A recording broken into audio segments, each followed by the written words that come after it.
لٹ جاتا ہے۔ عورت کو ویسے بھی قابو کرنا بڑا آسان ہوتا ہے۔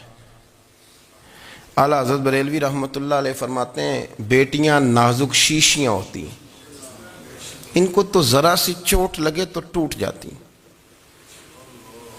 دیکھیں کتنا بڑا جملہ کہا بریلی کے امام، نازک شیشیاں ہیں، ذرا کوئی آدمی گمراہ کرتا ہے، ذرا خراب کرتا ہے۔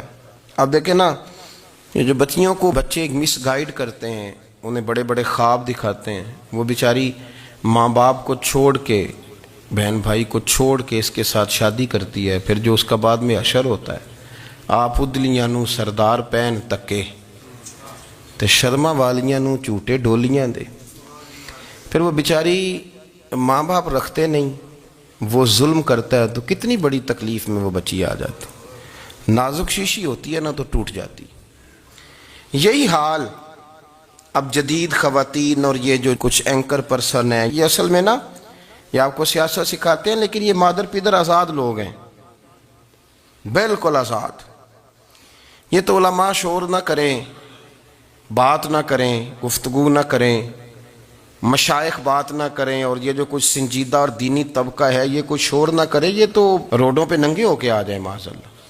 خوفناک نظریہ رکھتے ہیں یہ لوگ۔ عورت کو کہتے ہیں تیرے حقوق ہم تجھے لے کے دیں گے، مثلاً وہ کون سا حق ہے جو تم نے لے کے دینا ہے؟ میرے نبی کریم صلی اللہ علیہ وسلم اس کو بیٹی بھی بنایا ہے، اس کو بہن بھی بنایا ہے، اس کو ماں بھی بنایا ہے، اسے بیوی کا عالی شان رتبہ بھی عطا فرمایا ہے۔ اور چونکہ بیٹی کا بھی حق بڑا بیان کیا جاتا ہے، بہن کا بھی، ماں کا بھی، اور بیوی کے معاملے میں لوگ سمجھتے ہیں کہ زیادہ بات نہیں کرنی چاہیے، شاید مسئلہ خراب ہو جائے۔ حالانکہ نبی پاک صلی اللہ تعالیٰ علیہ وسلم نے بیوی کے بارے میں پتہ کیا فرمایا؟ فرمایا جب تم نکاح کر لیتے ہو تو اپنا ایمان محفوظ کر لیتے ہو۔ اب میں اس کی شرح نہیں کرتا، اب خود کر لیجئے گا کہ وہ ایک ایسی شخصیت ہوتی ہے کہ جس کی موجودگی میں آپ کا ایمان محفوظ ہے۔ اب میں نہیں سمجھتا کہ اس سے بڑی بات کوئی اور ہو سکتی ہے، جس کی موجودگی میں آپ کا ایمان، اور بھئی یہ حدیث پاک عرض کر رہا ہوں، نکاح جب کوئی کر لے تو اس نے اپنا ایمان مکمل کر لیا۔ اس کا معنی یہ ہوا کہ آپ کا ایمان محفوظ ہے اس کی موجودگی میں، تو اس سے زیادہ بھی، یعنی ایمان سب سے قیمتی چیز ہے نا، تو اس کے محفوظ ہونے کی وجہ حضور نے نکاح بیان کر دی۔ تو اب میرا خیال ہے بیوی اگر کوئی اس سے بڑا حقوق مانگے گی تو بیوقوفی کرے گی۔ اتنا بڑا درجہ نبی کریم نے اسے عطا کر دیا، اتنا بڑا مقام دے دیا کہ تو خاوند کے ایمان کے محفوظ ہونے کا ذریعہ بن گئی ہے۔ عورت کو جو حقوق رسول کریم صلی اللہ تعالی علیہ وسلم نے عطا فرمائے، نبی پاک نے جو حقوق دیے، دیکھیں نا، حضرت عبداللہ ابن عمر رضی اللہ تعالیٰ عنہ کی اہلیہ بیمار تھی، تو جلدی جلدی سے وہ آئے، تو جب بہت جلدی ہو، سفر بڑا شدید تھا، تو آپ نے جلدی سے نماز ادا کی، جلدی سے چلے۔ آپ کے خادم کہنے لگے حضور خیریت ہے؟ فرمایا میری بیوی بیمار ہے۔ تو اس نے عرض کی حضور آپ کی اہلیہ بیمار ہے، تو آپ نے نماز بھی جلدی سے پڑھی، سفر بھی جلدی جلدی کیا۔ تو فرمانے لگے یہ وہ چیزیں ہیں جو ہمیں مدینے والے رسول نے سکھائی۔ آپ اس کیفیات کو سمجھیں کہ حضور صلی اللہ علیہ وسلم نے درس دیا۔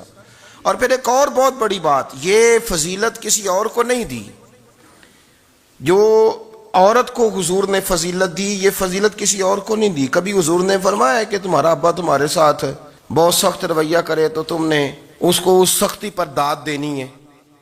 فرمایا چلو اگر وہ زیادتی بھی کرے تو تم نے اس کے ساتھ سلوک اچھا ہی کرنا ہے۔ لیکن آپ ایک بات کو سمجھے نا کہ بچے کے بارے میں، بیٹے کے بارے میں، بیٹی کے بارے میں فرمایا 10 سال کے ہو کے نماز نہ پڑھیں تو سختی کرو، تمہارا ڈنڈا بھی لٹکنا چاہیے۔ بہت ساری جگہوں پہ بہت سارے لوگوں کے لیے سختی کا حکم دیا، لیکن عورت کے لیے حضور نے جو جملے کہے، اصل میں ہم سمجھتے ہیں کہ یہ ایک بات ہے، مشہور ہو گئی ہے روایت حدیث، تو بس اس کے پس منظر پر اور جملوں کے حسن پر شاید معاذ اللہ غور کرنے کی ضرورت نہیں۔ ذرا اس لفظ کی تاثیر پر غور کریں۔ حضور نے فرمایا عورت ٹیڑھی پسلی سے پیدا کی گئی ہے، یہ ٹیڑھی ہے، اس کو سیدھا کرنے کی کوشش کرو گے تو ٹوٹ جائے گی۔ تو حضور پھر ہمارے لیے حکم کیا ہے؟ فرمایا جیسی ہے تم اسی کے ساتھ نبھا کرو۔ آپ سمجھیں کہ اتنا محفوظ حضور نے درجہ دے دیا بی بی کو، اتنا محفوظ کہ فرمایا غلطی بھی ہو تو میرے غلاموں تم اس کے ساتھ نبھا کرو، گزارا کر لو کو کیا اور حق چاہیے عورت کو، جس کو اس کی غلطیوں سمیت نبی پاک نے قبول کرنے کا حکم دے دی کہ اس کی کمزوریوں سمیت قبول کر لو. اب اس کو اور کیا کوئی کمزوریوں سمیت قبول کرتا ہے؟ کبھی آپ دکان پہ بیٹھے ہو تو آپ کہیں بھی اس میں یہ بھی غلطی، میرے مال میں یہ بھی کمزوری ہے، یہ بھی کمزوری ہے، یہ بھی کمزوری ہے، تو کر لے قبول. کرتا ہے کوئی؟ کوئی شخص ایسا ہو جو کسی چیز کی کمزوریاں بیان کر کے کہ اسے قبول کرو؟ پر رسول کریم صلی اللہ تعالی علیہ وسلم نے نا ہمیں سبق دیا، حضور نے ہمیں درس دیا، نبی پاک نے ہمیں پیغام دیا. فرمایا یہ ٹیڑھی ہے، سیدھی کرنے کی کوشش کرو گے تو بیچاری ٹوٹ جائے گی، تو اس کے ساتھ نبھا کر جاؤ. آپ میری بات کو سمجھیے گا. چلیں میں اس پر ایک اور بخاری مسلم کی حدیث پڑھتا ہوں. حضرت سلمان فارسی رضی اللہ تعالیٰ عنہ اور حضرت ابو درداء کے درمیان بھائی چارہ تھا. مکے سے مدینے جب لوگ آئے تو حضور نے بھائی بھائی بنایا تھا. ان کے درمیان بھائی چارہ تھا تو ابھی پردے کی آیات نازل نہیں ہوئی تھیں، تو لوگ ایک دوسرے کی طرف جاتے تھے. حضرت سلمان فارسی رضی اللہ تعالیٰ عنہ حضرت ابو درداء رضی اللہ تعالیٰ عنہ کے گھر میں تشریف لے گئے تو دیکھا کہ ان کی بیوی بڑی غمگین بیٹھی ہیں. تو ہم نے فرمایا بہن کیا ہوا؟ تو کہنے لگی تمہارے بھائی کو دلچسپی کوئی نہیں رہی، ہر روز روزہ رکھ لیتا ہے اور ساری رات نفل پڑھتا ہے. حضرت سلمان فارسی کہنے لگے ٹھیک ہے کر لیتے ہیں بندوبست. نماز دین ہے کہ نہیں؟ دین ہے نا یہ چیزیں. لیکن حضرت سلمان فارسی جناب ابو درداء سے کہنے لگے آج میں نے تیرے گھر میں رہنا رات کو، کیونکہ وہ تو ساری رات نماز پڑھتے تھے، نفل پڑھتے تھے. انہوں نے کہا ٹھیک ہے. ایک بستر لا کے بچھا دیا حضرت سلمان فارسی کے لیے. سلمان فارسی فرمانے لگے دوسرا بھی لا. کہا وہ کیا کرنا ہے؟ فرمانے لگے تو نے بھی سونا ہے، میں نے بھی سونا ہے، تو نے بھی سونا ہے. عشاء پڑھیں گے اور پھر دونوں سوئیں گے. کہا میں نے تو نماز پڑھنی ہے. فرمایا تہجد کے وقت اٹھ کے پڑھیں گے، اللہ کے رسول بھی رات آخری حصے میں جا کے نماز پڑھتے ہیں. ادھر ساتھ سلا لیا. وہ تھوڑی کو دیر سوئے، اب عادت تھی ساری رات اٹھنے کی، ذرا اٹھنے لگے بستر سے تو حضرت سلمان فارسی فرمایا چپ کر کے سو جا، وہ بڑی رات پڑی ہوئی، چپ کر کے سو جا. وہ لیٹ گئے، پھر اٹھنے لگے تو فرمایا سو جا چپ کر کے، بڑا ٹائم ہے. سحری کے وقت اٹھے، نفل پڑھے. ان کا ارادہ تھا روزہ رکھنے کا، تو فرمانے لگے کل رکھا تھا نا نفلی روزہ؟ جی رکھا تھا. پرسوں بھی رکھا تھا، ترسوں بھی رکھا تھا. فرمایا آج نہیں رکھنا، آج میں تیرا مہمان ہوں، سارا دن کٹھے مل کے روٹیاں کھائیں گے، آج نہیں روزہ رکھنا. سلا دیا. اب حضرت ابو درداء رضی اللہ تعالیٰ عنہ کہہ تو کچھ نہ سکے، پر کہنے لگے سلمان تم پتہ تم کیا کر رہے ہو؟ نہ تم نے مجھے رات اٹھ کے زیادہ نفل پڑھنے دیے، سویرے روزہ نہیں رکھنے دیا. تو حضرت سلمان فارسی کہنے لگے کوئی لمبی بات تو نہیں نا، چلتے ہیں نا ابھی فجر میں مسجد نبی میں، تو نبی پاک کو بتاتے ہیں. سرکار دو عالم علیہ السلام کی خدمت میں تو اپنی بات کرنا، میں اپنی کروں گا. حضور نتیجے کا اعلان فرما دیں گے، بات طے ہو جائے گی. حاضر خدمت ہوئے، عرض کی یا رسول اللہ صلی اللہ تعالی علیہ وسلم یہ ساری رات نفل پڑھتے ہیں، ہر روز روزہ رکھتے ہیں، ان کی اہلیہ غمگین بیٹھی ہیں، حکم فرمائیں.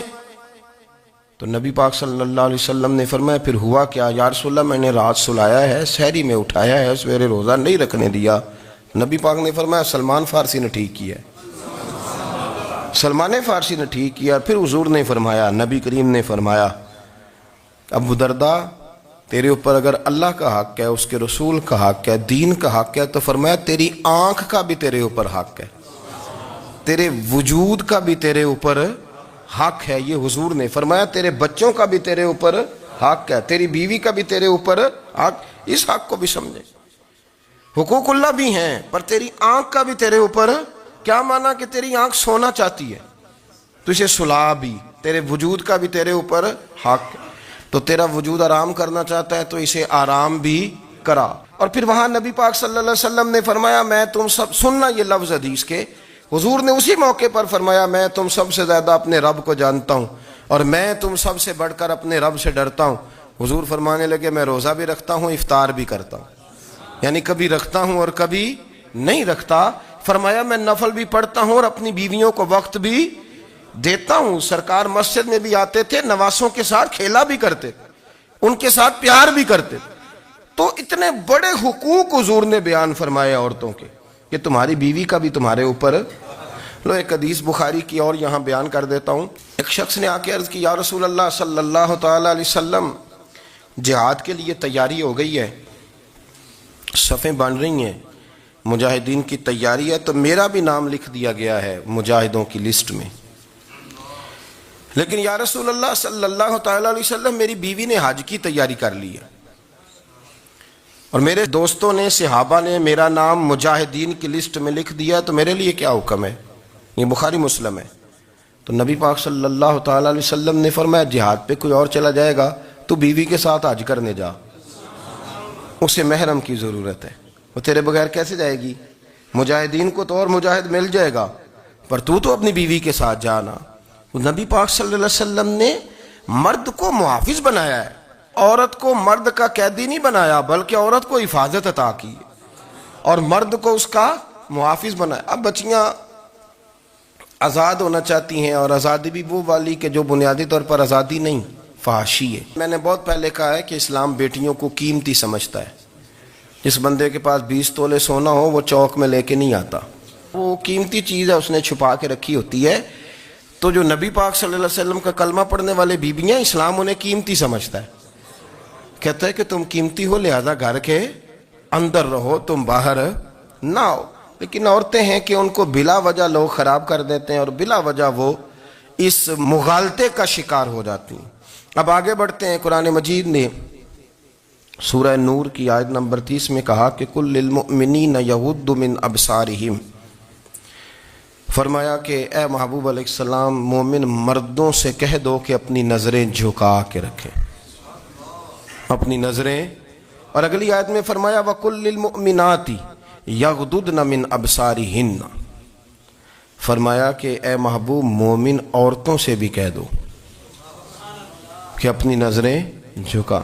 مرد بھی اپنی نظر جھکا کے رکھے گا عورت کی طرف، لیکن یہ ساری پابندی صرف مرد پر نہیں، عورت بھی غیر محرم کا چہرہ نہیں دیکھے گی، اس پر بھی اسی طرح نظر جھکانے کا حکم ہے جس طرح کہ وہ ہر دکاندار کو بھائی جان کہہ کے گفتگو کرنے کی اس کو بھی اجازت نہیں ہے کہ وہ بھی وہ سمجھے کہ پابندی تو مرد نے کرنی تھی، میں نے تھوڑی کرنی تھی۔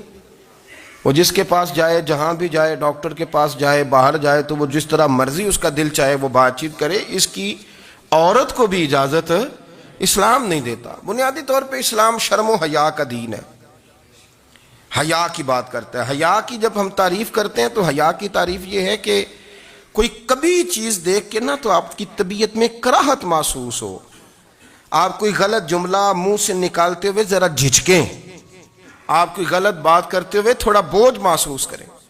ہمارے ہاں تیزی سے فروغ پایا ہے بے حیائی نے، سنگیوں کی محفلیں، یاروں کی محفلیں، اس میں غلیظ گفتگو ہوتی ہے، الا ماشاء اللہ۔ ان دوستوں کو بڑی پاک صاف گفتگو کرنی چاہیے۔ دوستی کا رشتہ بڑا مقدس رشتہ ہے، جو یہاں ایک دوسرے سے پیار کریں گے جنت میں بھی اکٹھے داخل کیے جائیں گے۔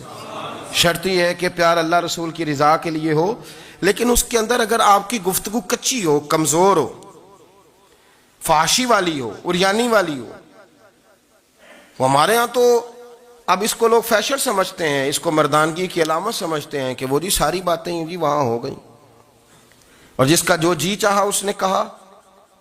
آپ جب حیا کے دائرے میں ہوتے ہیں تو آپ خود بھی سکون محسوس کرتے ہیں۔ دیکھیں نا، آپ کو نیند سکون سے کہاں آتی ہے؟ جہاں کمرہ بند ہو، چاروں جانب دیوار ہے، اوپر چھت ہے، خالی دروازہ بھی کھلا ہوا ہونا تو جب بندہ سکون لینا چاہتا ہے تو کہتا ہے یار ذرا دروازہ ذرا بند کر دو۔ وہ اچھی طرح اپنے آپ کو چھپا لیتا ہے نا حیا کے پردے میں، تو اللہ اسے سکون عطا کرتا ہے۔ اور جو اس سے بھی زیادہ ٹھنڈی نیند میں جانا چاہتا ہے وہ کہتا ہے لائٹ بھی بند کر دو۔ اب وہ مکمل طور پہ سمجھتا ہے کہ میں چاروں جانب سے چھپ گیا ہوں، اگر میں کھل کے بھی سو جاؤں گا تو میرا چونکہ پردہ قائم ہے تو مجھے کوئی دشواری نہیں ہوگی۔ آپ جب چھپ جاتے ہیں، جب آپ حیا کے اندر سمٹ جاتے ہیں، جب آپ چادر کے اندر آ جاتے ہیں تو آپ بہت ساری جگہوں پہ آسانی محسوس کرتے ہیں۔ تو حیا تو آپ کو سکون دیتی ہے، حیا تو دل کو راحت دیتی ہے۔